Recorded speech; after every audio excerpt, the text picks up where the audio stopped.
Fíjate, los trabajadores venezolanos, esos que hoy llevamos una crisis producida por un gobierno, entre comillas, obrerista, está profundamente desesperanzada en estos momentos. Nosotros no somos especialistas en estadística, pero solo la lectura de los votos en los estados más importantes desde el punto de vista industrial del país, en los cuales perdió el presidente obrerista, y yo incluyo Aragua y Carabobo, que son estados donde el chavismo siempre fuimos, porque nosotros somos chavistas, somos de este proceso, eso es público y notorio, todos lo saben, donde disminuyó mucho la votación, es una lectura ineludible. Los trabajadores ya no están votando por el proceso. Hay muy pocos que han ido a votar por la oposición, porque tenemos que hablar clarito y raspado. Los trabajadores venezolanos aquí, y yo que vengo de la democracia cristiana, conozco a Ramón Guillermo de aquella época, apostamos al liderazgo del presidente Chávez y a todas sus transformaciones porque tenían que ver con solidaridad, con bien común, con atacar todo lo que, con lo que a uno lo formaron. Y eso no fue solo Marcela Más, pero eso fueron millones de trabajadores que esperanzados tomaron los centrales azucareros, pusieron de su bolsillo para los tornillos, para todo el equipamiento y hoy están fracasados y los están despidiendo. Tenemos 700 despedidos más 7.000 que van a salir de ellos y un decreto del presidente que dice ningún sindicato, consejo de trabajador o el que se oponga se les aplicarán las sanciones de ley. O sea, más nos van a penalizar. Juan, yo no quisiera decir aquí quién fue primero, segundo, el huevo o la gallina, pero fíjate, hace más de 6 años que en este país nosotros tenemos asesinatos vinculados con luchas en el sector privado y también en el sector público. Nosotros tenemos presos, el caso más emblemático son 8 compañeros de Cibechi, jóvenes chavistas que se atrevieron a organizarse en un sindicato y que están imputados por terrorismo, porque terrorismo ahora se le llama discutir un contrato colectivo. Y asociación para delinquir es organizar un sindicato. Y en ese juego muchas veces entran muchos patronos privados para tratar de librarse de sindicalistas clasistas que luchan por los derechos, pero muchas veces le pagan toda lo que le cobran los sindicalistas de la construcción, que los amenazan con las obras que están haciendo, porque son 2 flagelos y son 2 situaciones totalmente diferentes. Y entonces, lamentablemente, en ese sentido, los trabajadores estamos tan desesperanzados, pero no hemos dejado de manifestarnos. Si nosotros escuchamos los números de Provea, vemos que en el gobierno de Maduro, así como en cifras económicas del Instituto Nacional de Estadísticas, el Índice Nacional de Precios al Consumidor solamente desde el diciembre del 2012 a marzo del 2014 era de 229.8% y el aumento de salario mínimo fue de 43%. ¿Dónde podemos estar los trabajadores, Román? ¿Dónde? Desesperanzados. Apostamos a las nacionalizaciones y expropiaciones. Se nos persigue, no se nos permiten hacer sindicatos. Queríamos huir de los patronos explotadores del sector privado y caímos en las garras de tecnoburócratas que fueron encapuchados, revolucionarios, de izquierda, no sé qué, todas las cosas que hicieron en este país, que se comportan peor que los más extremados capitalistas y fascistas. Y tenemos en eso compañeros despedidos, presos, imputados. Las inspectorías del trabajo, mire, ustedes se sientan con el viceministro del trabajo, hasta el sector farmacéutico se sienta con el viceministro del trabajo, ¿cómo se llama? Helio Colmenares. La última vez que yo vi a Helio Colmenares lo vi en la OIT moviendo los 40 delegados que habían llevado los trabajadores para que me sacaran a mí de la comisión de normas. Así como tampoco lo ve ningún trabajador en este país, a pesar de que él fue dirigente sindical y Chugo, por cierto, estuvo muy bien el otro día cuando le dedicó unas palabras en su programa, porque fue dirigente sindical de izquierda. Entonces, yo quiero un poquito pasar a las propuestas, porque yo no puedo desaprovechar esta ocasión también para hablar de la protesta a la propuesta, que es el lema fundamental de esta asamblea.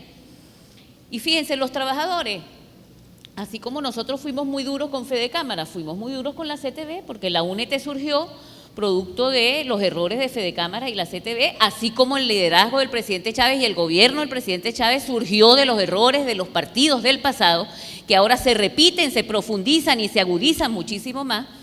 Bueno, nosotros fuimos enemigos de la CTV, pero hace 4 años decidimos entrar en un proceso de unidad de acción y a pesar de que nuestra central apoyó la reelección del presidente Chávez, fuimos los únicos que publicamos un comunicado en la prensa donde exigíamos desde la clase obrera una serie de puntos y no entregamos un cheque en blanco. Bueno, esa necesidad hizo que nosotros nos sentáramos y empezáramos a construir un proceso de unidad de acción sindical que llega a su máxima expresión con la misión tripartita de alto nivel y que de alguna manera fue casi el tema de conversación en las reuniones bipartitas que tuvimos con Fedecámara para enfrentar lo que estamos viviendo por parte de la política de Estado que pretende erradicar la organización sindical. Y bueno, hemos venido avanzando, presentamos 30 casos. Ya no es que decimos hay 3.000 contratos colectivos, no, ahí está la compañera que es hermana del compañero que está preso, está Iván Freites, que por cierto está por ahí, que alertó e introdujo una queja a la OIT alertando de las condiciones de higiene y seguridad industrial de la refinería de Amoay y fue despedido después de la tragedia porque se atrevió a decirle a Rafael Ramírez que ahí no había saboteadores, sino que lo que había era un problema de mantenimiento de equipo. Y bueno, también está penalizado, también está perseguido y también está despedido como muchos de nosotros. ¿Qué planteamos nosotros de manera concreta? Primero, ¿me van a perdonar? Lo político, el magnicidio. Yo digo que hasta la conferencia de paz y todo lo que ha pasado desde febrero del 2014, para nosotros es querernos seguir entreteniendo con pan y circo, porque el verdadero problema de este país es económico y es social. Y en el marco de ese show nos están imponiendo un paquetazo económico que a quien más está dañando es al pueblo trabajador, a ese pueblo excluido por mucho tiempo, que muchas políticas de este gobierno logró incluir en muchos aspectos que ahora están retrocediendo. Liderazgo alternativo, no lo vemos. Me van a perdonar, la oposición está fracturada, tiene a 2 compañeros que están siendo penalizados y perseguidos con las diferencias que yo pueda tener con ellos, que es Leopoldo López y María Corina Machado, y uno no ve, como tampoco ve, excepto Navarro, con lo que acaba de pasar con nuestro compañero Giordani, militante del PSV, porque todavía somos militantes, no nos han expulsado, es posible que a partir de ahora la situación cambie. Y uno no ve que se salga a la defensa de esa política. Entonces pareciera que quien defiende a los estudiantes es María Corina y Leopoldo y el resto de la oposición no. Pero es que uno también ve de este lado. Y entonces, ¿quién de ustedes? Yo escuché a Ramón Guillermo cuando dijo, sí, tienen que consultar a todos los sindicalistas, pero ¿quiénes de ustedes se han sentado en la mesa con el gobierno a decirle que en esa mesa también tienen que estar los trabajadores porque son factores fundamentales para la producción de este país? No se hace. Nosotros se lo hemos exigido a los compañeros del sector farmacéutico porque es vital. Nosotros participamos en el diálogo con el presidente Chávez y lo que hicimos fue diálogo tripartito del sector automotriz, farmacéutico, etcétera, etcétera, etcétera, para abordar y corregir políticas públicas que ayudaran a impulsar el aparato productivo nacional. Proponemos, para eliminar presentismo y ausentismo, no penalizar con el despido, no ir a decirle a Helio Colmenares, me votas a estos tipos, Helio Colmenares se equivocó, no votó los malandros, dejó los malandros, votó a otro y entonces tú me tienes que flexibilizar el despido. No. Ese no, así no. Nosotros planteamos, y ya lo hemos venido estudiando, cosas como las que suceden en el sector de la confección textil.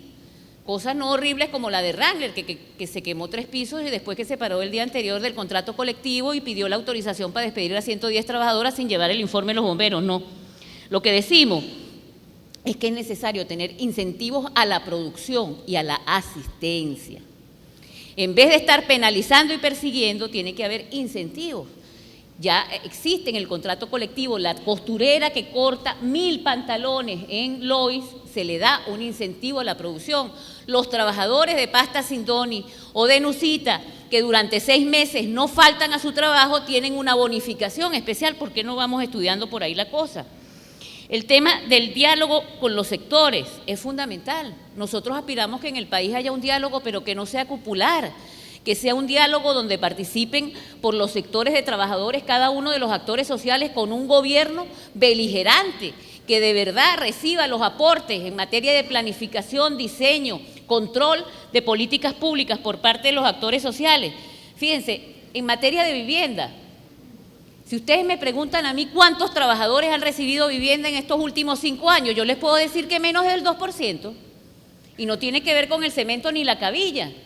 Tiene que ver con que la política que hay en estos momentos para la vivienda y los créditos siguen favoreciendo a los que más tienen. El Fondo de Ahorro Habitacional, y ahí sí tenemos responsabilidad, ustedes y nosotros solamente, se nos descuenta a nosotros y se le paga al Estado. El Estado está construyendo viviendas solo para ellos distribuir donde ellos quieran distribuir y hasta comerciar.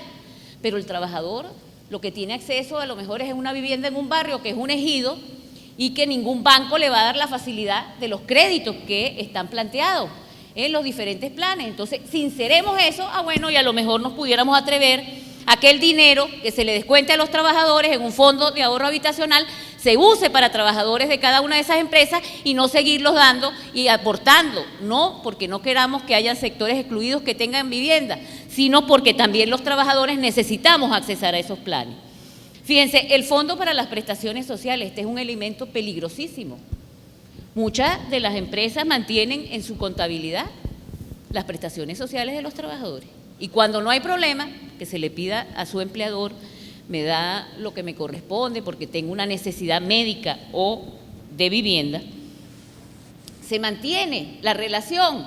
Bueno, pero ¿qué está inventando el gobierno ahorita? El bendito Fondo de Prestaciones Sociales para que nosotros le sigamos dando dinero de nuestro bolsillo al gobierno, ahora inventando un bendito banco de los trabajadores que no es otra cosa que la reedición de cosas del pasado. Y yo les digo a ustedes, ¿por qué no hacemos un gran acuerdo nacional en materia de prestaciones sociales y seguimos y evitamos que ese dinero vaya a saco roto y a que los administren aquellos mismos que le dieron a unos empresarios fantasmas que nadie de ustedes sigue mencionando, que se llevaron los 25.000 millones de dólares a través de Cadivi, que son de todos los venezolanos y que seguramente, así como se llevaron todo el dinero de cemento, de las empresas azucareras, de las empresas básicas, también se quieren llevar el dinero. Nosotros no vamos a permitir que se lleven el dinero de los trabajadores. Vamos a contar con ustedes. Vamos a contar con que ustedes van a defender los fondos de vivienda también con nosotros. Les preguntamos eso. Fíjense, cierro con esto. Nosotros iniciamos, y fue motivo de inclusive dificultades internacionales del movimiento sindical, un diálogo bipartito que se inició en Cúcuta, aunque la UNET no estuvo presente, estuvieron presentes otros sectores del movimiento de trabajadores, y nosotros asumimos todo lo allí acordado. De ahí se empezaron a realizar varias reuniones, pero nuevamente el gobierno abortó todo, porque cuando el gobierno se sienta con ustedes en la mesa, van los 900 empresarios, entra Jorge allí, se atreve a decir lo que le dijo al presidente Maduro, de que el país está mal, aunque los compañeros de turismo tengan sus observaciones, que son naturales y que compartimos. Pero se atrevió a decir eso, pareciera que entonces ya los trabajadores, el diálogo no era necesario. Nosotros estamos aquí a pesar que nos cuestionen, porque creemos en el socialismo, creemos que hay que transformar el país, creemos en el control de los trabajadores, en la participación en la gestión, respetamos y hemos apoyado a lo largo de toda nuestra trayectoria a los empresarios honestos que quieran invertir en este país, que respeten los derechos de los trabajadores y con los cuales podamos transitar juntos. ¿Cómo hacemos? Ahora les preguntamos nosotros los trabajadores a ustedes, para concretar esto. Más allá de un foro, de un decálogo de buenas intenciones o de retóricas, cada uno desde su trinchera, ¿cómo hacemos posible este encuentro sin que nos satanicen? Yo no soy menos porque hoy vine para acá, todo lo contrario, estoy feliz de haber podido expresar a ustedes lo que yo pueda expresar en los medios, pero mirándolos a la cara y diciéndole cómo buscamos la salida en el sector de la construcción o en el sector primario de la alimentación, o cómo enfrentamos el tema de que hay un golpe económico que no es tal, porque todos sabemos que los militares controlan la salida de los alimentos desde que salen de las plantas de producción hasta que llegan a la distribución y comercialización. Entonces nosotros queremos decirle a ustedes que siempre hemos dicho, yo no sé si los banqueros están afiliados a Fedecámara. Bueno, me van a perdonar por lo que voy a decir, pero les voy a decir una cosa. Quien ha ganado más en estos años de gobierno son los banqueros. Y nosotros los trabajadores hemos dicho que apostamos a que se privilegie el capital productivo por encima del capital especulativo y que se fortalezca la inversión y el aparato productivo nacional. Nosotros creemos que es importante que al salir de aquí restablezcamos nuestras mesas de diálogo bipartito. Así no quiera mucho retratarse con nosotros, pero creo que es esencial esta alianza trabajadores y empresarios, que somos, sin las empresas no existen los trabajadores, mucho menos las organizaciones, pero si ustedes no tuvieran los trabajadores y la fuerza motriz nuestra, tampoco sería posible que sacaran adelante sus actividades. Esto es un decálogo muy viejo, pero creo que en este país de radicalismo, de polarizaciones, es necesario buscar un encuentro. Y el encuentro debe ser en cosas bien concretas. Cómo nosotros reactivamos la economía en este país, cómo nosotros fortalecemos el aparato productivo nacional, cómo respetamos lo que significa un salario digno y decente, que es la única receta posible que ha tenido éxito en cualquier país del mundo para salir de una crisis económica, no política, económica, que es la que mayor tenemos hoy en este país y que nos pretenden seguir entreteniendo con temas eminentemente políticos, con descalificaciones, que son el arma de los que no tienen la razón. Realmente estamos muy agradecidos por esta invitación y queremos seguir debatiendo cada uno desde nuestra trinchera.